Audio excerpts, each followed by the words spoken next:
दिखती हैं। भुगतान संतुलन ही बिगड़ गया हमारे देश का। हमारे देश में जब उत्पादन नहीं होगा, जब हम देश से कुछ बाहर भेजेंगे नहीं, केवल और केवल बाहर से अंदर ला करके खाली हम उसका उपभोग करते रहेंगे, तो फिर कहाँ हम ये क्या स्थिति पड़ेगी।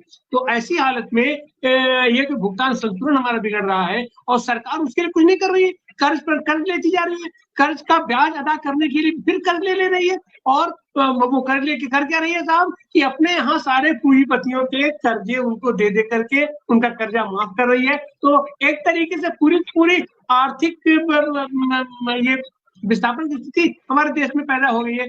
इन सारे संदर्भों में आप कैसे देखती हैं इस पूरी चुनावी प्रक्रिया में, और इसमें महंगाई का खास करके क्या भूमिका रहेगी, कैसा बनेगी? जी बहुत बहुत शुक्रिया आनंद जी, और सभी को मेरा नमस्कार, ईद मुबारक। और लगातार संघर्ष, हम लोग एक से एक मुद्दे पर संघर्ष करते हुए आज एक नए मुद्दे पर हम संघर्ष फिर से कर रहे हैं।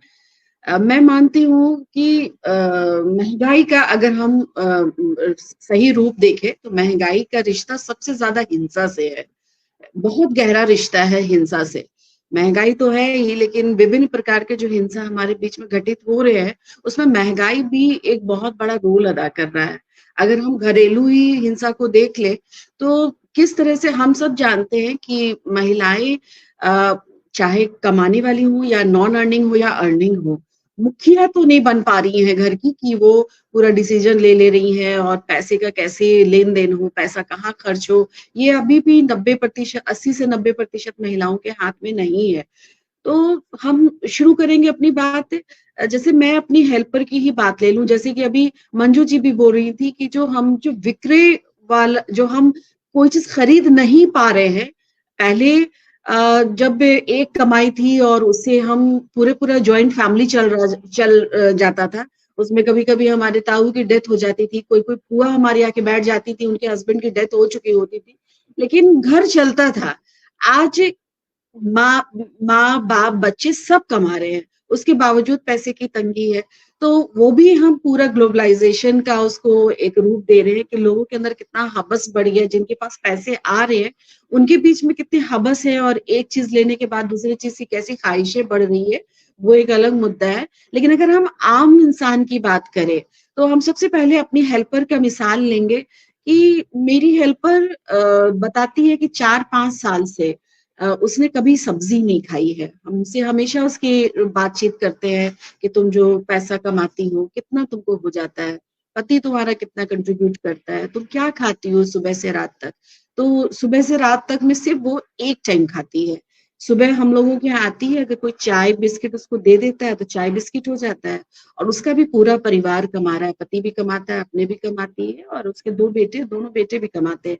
बेटे अभी छोटे हैं और हम लगातार उसे कहते हैं कि इनको स्कूल जाना चाहिए, और मैंने कहा कि चाहे जो जिस तरह की भी मेरे से मदद लेनी है ले लो, लेकिन उसको स्कूल भेजो। तो उसने बताया कि स्कूल जाते थे बच्चे, लेकिन पति जो कि शराबी है, वो जो कमाता है वो हमारे हाथ में नहीं देता है, उसका पैसा कहाँ जाता है मुझे नहीं मालूम, और जो मैं अकेली कमाती हूँ तो उससे घर नहीं चल पाता है। तो इसलिए मुझे दोनों बेटे को कहीं पर चाय की दुकान में या पार्लर में कहीं पर भी, उनके हर 3 महीने पर जॉब उनके चेंज होते रहते हैं, क्योंकि छोटे बच्चे हैं, 12 साल 13 साल 11 साल के बच्चे हैं।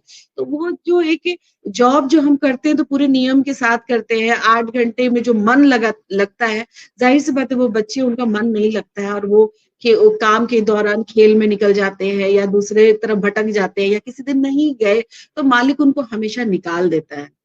तो वो बीच में काफी एनेमिक हो गई थी और उसको खून की पूरी कमी थी। तो क्योंकि पति मारता पीटता भी बहुत है, जिस जिस दिन शराब पी करके आता तो उसको बहुत पीटता है, तो मेरी लगातार उससे बातचीत होती है इन्हीं सब मुद्दों पे कि तुम खाने अच्छे से लो, सब्जी खाया करो। तो वो उसने कहा कि हम करीब 4-5 साल से जब लखनऊ शहर में जो है तो हम सब्जी नहीं खाते हैं।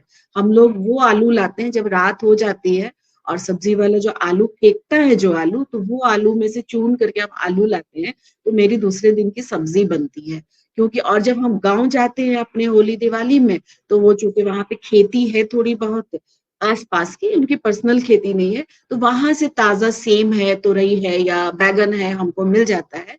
लेकिन शहर में रहते हैं तो हमें, क्योंकि जिस कमरे में वो रहती है उसका भी 3,000 रुपया उनको देना पड़ता है, क्योंकि पहले ये, अब बहुत बिखरी हुई जिंदगी है। जैसे कहीं पे झोपड़ी उन्होंने लगा लिया, 3 महीना रहे वहां पर, नगर निगम वाले आए, उनकी झोपड़ी को उड़ा दिए।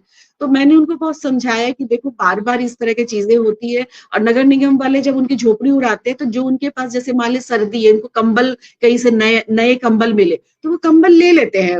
ये मतलब वो एकदम पुलिसिया रौब में आते हैं, कंबल उठाकर ले जाते हैं। अगर कुर्सी किसी ने इनको दे दिया बैठने के लिए तो वो कुर्सी उठा करके ले जाते हैं उनका। खाना अगर पका हुआ है तो पूरा खाना उठा लेते हैं, इसी बहाने उनको पका पकाया खाना मिल गया। तो इस तरह, तो हम यही बता रहे कि अगर महंगाई कम हो थोड़ा, तो थोड़े वो व्यवस्थित कमरे ले लें जहां पे वो ताला लगा करके आ सकते। तो ये जो मैंने इतनी सारी बातें बताई, तो ये एक आम जनता के दर्द है, क्योंकि हमारे भारत में सिर्फ जो बिल्डिंग या अंबानी की बात आपने कही, वैसे सिर्फ 1% या आधे प्रतिशत वैसे लोग हैं। तो हम जिनकी बात कर रहे हैं, जो सच्चाई हमारे देश की है, वो यही सच्चाई है जिसको हम सब नकार देते हैं। हम कहते हैं कि इतने अपार्टमेंट्स बन गए, कहाँ गरीबी है, भाई कोरोना काल हुआ, इतने की नौकरी गई, लेकिन ऐसा तो नहीं कि गाड़ी बिकनी बंद नहीं हुई, ऐसा तो नहीं हुआ कि इलेक्ट्रॉनिक्स चीजें नहीं मिलनी बंद हुई, और अभी तो दिवाली में रिकॉर्ड तोड़ सोना भी बिका है। तो हम भी चकित हो जाते हैं कि हम लोग अगर घर में एक अपनी बच्ची की फीस देनी होती है तो हम कितना जोड़ते हैं कि इस बार हमें इतना पैसा देना है, तो हम चलो ये वाला कट डाउन कर देते हैं। हम जो इस बार ट्रैवल, अपने मायके जाना था तो इस बार ट्रैवल कट डाउन कर देते हैं,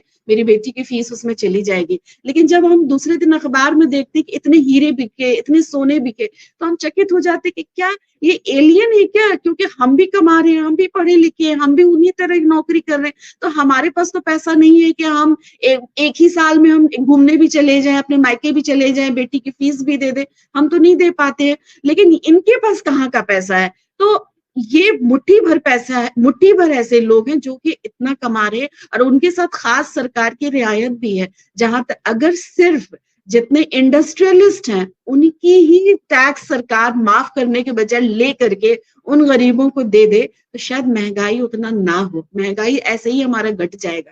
भाई अभी जो हम लोग लगातार 5 साल 10 साल से देख रहे हैं, अडानी जी की ये टैक्स को माफ कर दिया गया, अंबानी जी का टैक्स माफ कर दिया गया, तो सरकार क्या कर रही है? गरीब को गरीबी तो बना रही है। तो हमने जब अपने हेल्पर से बात शुरू किया, तो वहीं से मैं अपनी बात फिर कंटिन्यू करूंगी कि होली में उसने कहा था कि मुझे कपड़ा नहीं चाहिए भाभी, हमें कोई सामान दे देना, चाहे कुकर दे दो, चाहे पतीली दे दो। तो मैंने एक सामान उसको दे दिया था, लेकिन मैं उससे रोज पूछ रही थी कि तुम्हारे कपड़े बने क्या, तुम्हारे कपड़े बने क्या? तो नहीं कल बना लेंगे, फलानी बोली है देने के लिए, वो देंगी तो बना लेंगे। करते करते होली आ गया, होली के एक दिन पहले, लेकिन उसके कपड़े नहीं बने थे। तो मुझे बहुत दया आई कि ये महिला ही पूरा पैसा लेके हर जगह से पूरे दिन खटती है, लेके घर पर जाती है, और सबके सब कुछ किसी न किसी तरह हो ही जाता है, इसके ही कपड़े नहीं हुए। तो मैंने उसको होली से एक दिन पहले 1,000 रुपया दिया, और मैंने कहा कि जाओ चुपचाप साड़ी खरीद लेना, किसी को बताना मत, क्योंकि अपार्टमेंट में ये भी हंगामा हो जाता है कि ये रेट खराब कर रही हैं, फिर बाकी जगह के लोगों के बोलते हैं कि हम लोगों को भी देना पड़ेगा। तो मैंने कहा तुम किसी को बताना मत, जाओ एक साड़ी खरीद लेना। ये गई यहाँ से लेकर के, शाम जब आई तो मैं इंतजार बहुत बेसब्री से कर रही थी कि ये खुश होके आएगी कि मैंने एक साड़ी खरीदे। आई, बोली कि मेरे पति, जैसे मैं यहाँ से पैसा ले गई मेरे पति ने छीन लिया, और उसी पैसे का उसने शराब खरीदा, शराब पी करके खूब पीटा उसको, और उसने कहा कि अच्छा तुम साड़ी खरीदेगी, और हम यहाँ, मतलब उसका जैसे नहीं कहता कि हम भूखे हैं और तुम साड़ी खरीदोगी, हमारा शराब 2 दिन से नहीं हुआ और तुम नई साड़ी पहनोगी, नई धोती पहनोगी। तो मेरे दुख का वो पैमाना क्या होगा आप लोग सोच सकते हैं कि मैं चाहती थी कि होली के दिन उसके चेहरे पे मैं मुस्कान देखूं, लेकिन वो मुस्कान उसको नहीं मिला। मैं और उससे आगे मैं क्या कर सकती थी, क्योंकि मैं खुद ही गरीब की लिस्ट में हूँ, तो मैं और उसके लिए क्या कर सकती थी। लेकिन इस तरह के हालात हमारे देश के हैं, और ये शायद लोग ना समझे कि कैसे महंगाई का डायरेक्ट हिंसा किस तरह से है हमारे देश में।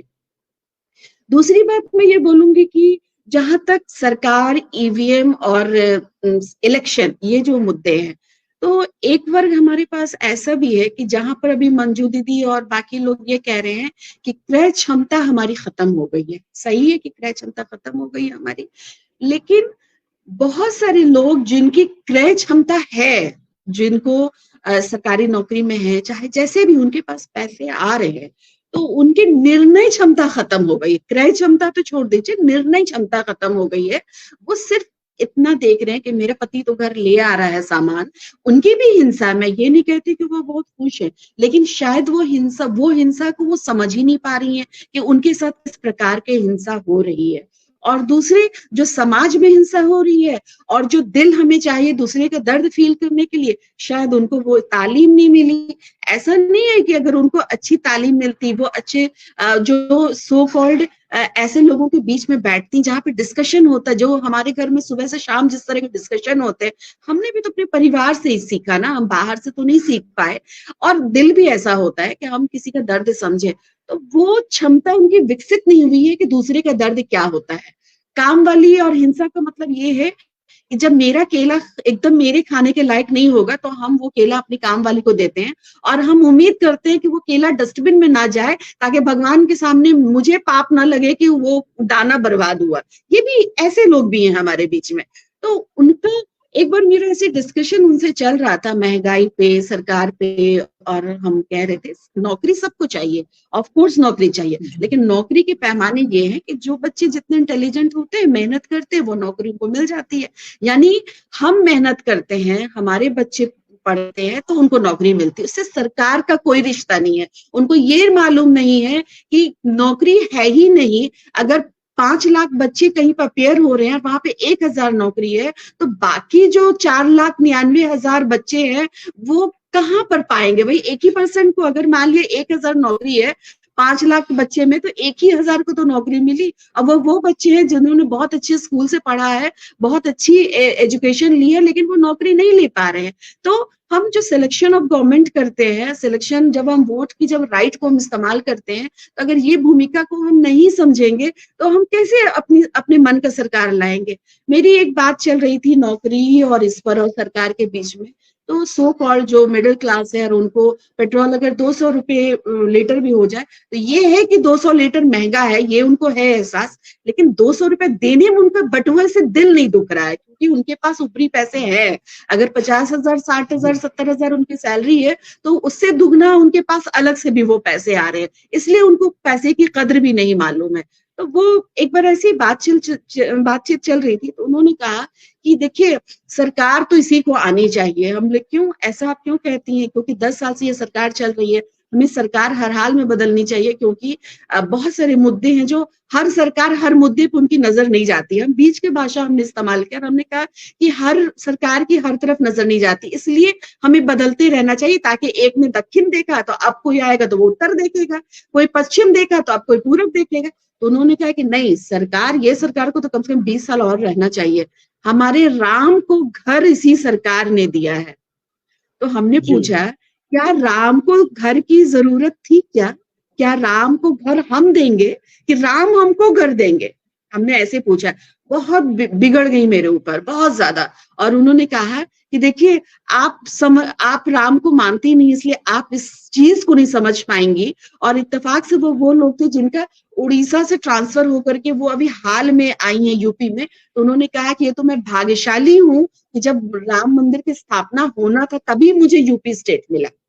मैं कहाँ उड़ीसा, छत्तीसगढ़ भटक रही थी, तो मैं एक भाग्यशाली महिला हूँ कि जब मंदिर बन रहा था, इसीलिए मैं यूपी में आई, क्योंकि राम चाहते थे उनका दर्शन मैं करूं। तो अब आप बताइए कि उनसे महंगाई का मुद्दा बात करना, हिंसा का मुद्दा बात करना, वोट की बात करना, कैसे बात की जाएगी अगर आपकी मेंटालिटी ये है? और खुद उनके इंजीनियरिंग के बच्चे जो जाएंगे, अगर वो मेंटली प्रिपेयर्ड है कि हमें कम से कम 50 लाख से लेकर के 1 करोड़ रुपए जमा करना है, क्योंकि मेरे दोनों बेटे जब नहीं सरकारी कंपटीशन पास कर पाएंगे, तो मुझे किसी प्राइवेट यूनिवर्सिटी में एडमिशन के लिए कम से कम डोनेशन के लिए कम से कम 50 लाख चाहिए। तो जो एनिवर्सरी में उनको गहना मिलता है या जो भी गिफ्ट मिलते हैं या वो एक्स्ट्रा खर्च करती है, वो हमको काटना पड़ेगा। तो लेकिन ये पैसा क्यों काटना पड़ेगा और क्यों सरकारी नहीं होगा? क्यों सरकार बदलनी चाहिए? और महंगाई का रिश्ता फिर तो अगर गहने में कटौती होती है या घूमने में कटौती होती है, तो वो किसकी कटौती हो रही है? वो महिला की कटौती हो रही है। पुरुष को जो करना वो भाई हमारी हेल्पर का पति ने छीन के पी लिया कि मैं शराब नहीं पी रहा और तुम नई धोती पहनोगी। तो ये रिश्ते को लोग नहीं समझ पा रहे हैं कि ये रिश्ता महंगाई हिंसा और सरकार, इस तीन रिश्ते क्या है ये नहीं समझ पा रहे हैं। तो मैं कुल मिला के यही कहूंगी कि अभी भी हम लोगों को बहुत काम करने की जरूरत है और हिंसा, रिश्ता, वोट सबको समझने की जरूरत है। और हम चाहेंगे कि ये कार्यक्रम के माध्यम से ज्यादा लोग समझें कि हिंसा और महंगाई और इलेक्शन का क्या रिश्ता है। धन्यवाद।